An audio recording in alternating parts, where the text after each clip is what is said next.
Let's talk about HR.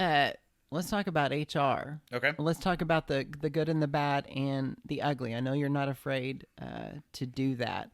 And so, what are you seeing right now after the pandemic? The big heightened is everything when it comes to what we're seeing: the mass resignation, the exodus of employees leaving the market, and everything.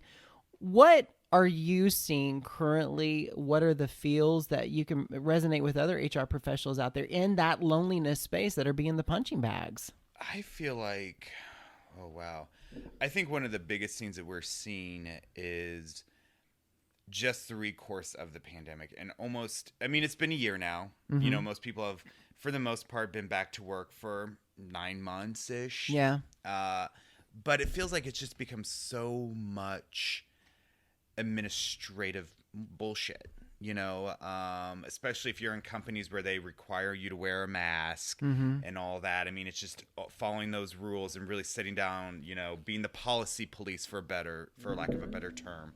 I feel like that's a lot that we're seeing right now.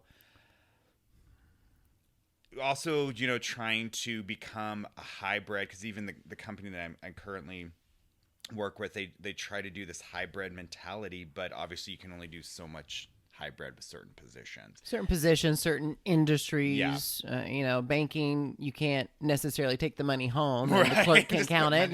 Industrial industrial manufacturing, you can't take the automotive part home. You're like, I'll be back tomorrow. Trust me, I'm a Libra. It's very, you'll see that huge shift. I mean, especially a lot of companies right now are, selling off or leasing out their businesses or their business space, because all of a sudden, like, oh wow, we can, telecommute, and we can do all this sort of stuff working from home and remote or from a coffee shop, whatever. So you're seeing a lot of that. Unfortunately, from what I have seen or kind of got the impression, is HR, you can't really be that way. No. A lot of times, and you see this huge culture shift right now where they're trying to make us which it should always been this way. We're business partners, Right. strategic business partners. We're not the policy police. We're not the paper pushers, but they still want to have that feel with HR. And, so they're the ones that are still working on location and stuff like that. But it's almost this catch-22, because even though we're there, and especially with the pandemic and all the rules and the regulations and all that, I feel like it's almost, we're there, but we're not even being business partners. We're still being policy police. Yeah, when the challenge hits, we get back to being policy police. Yep. No longer strategic business partners. Yeah.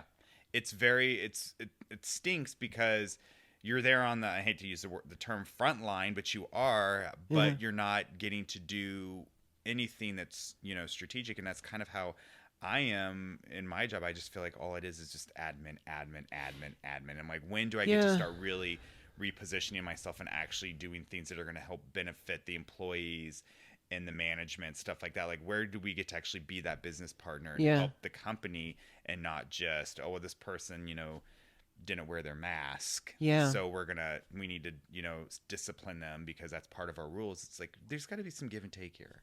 Yeah.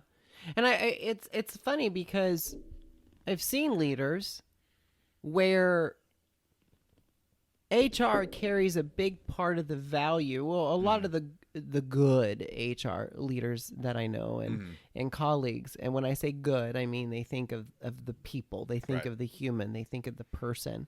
I do understand business partnership. Yeah. I have worked in a capacity of a business partner.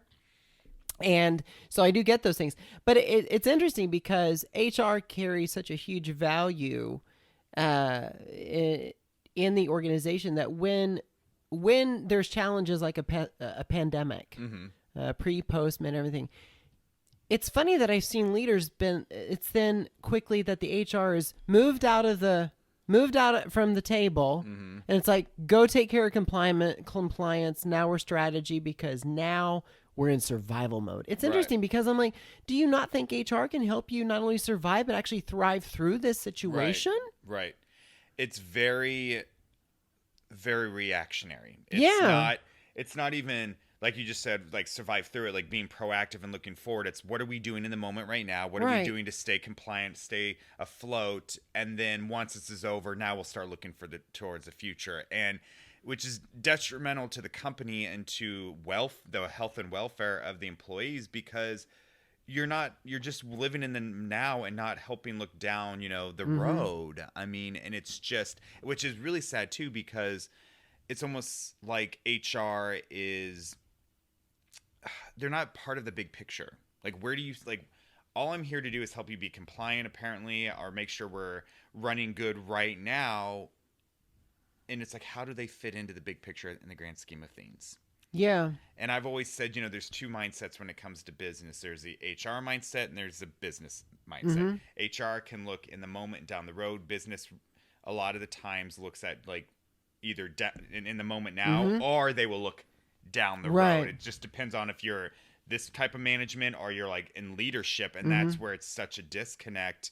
And I Mm-hmm. see that, in a lot of the companies I've worked for, especially those industrial companies, auto manufacturers, construction, a lot of that they can't see that. And when I've had to be in that role and say, okay, let's look at the big picture. Like, Yeah. we're going to look at this and why we don't do things like this, or why we should try them in a different aspect. They don't get it. Well, this person's, just annoying me. I want to throw them out for the day, or I want to fire them. Okay, well, this is why we don't do that.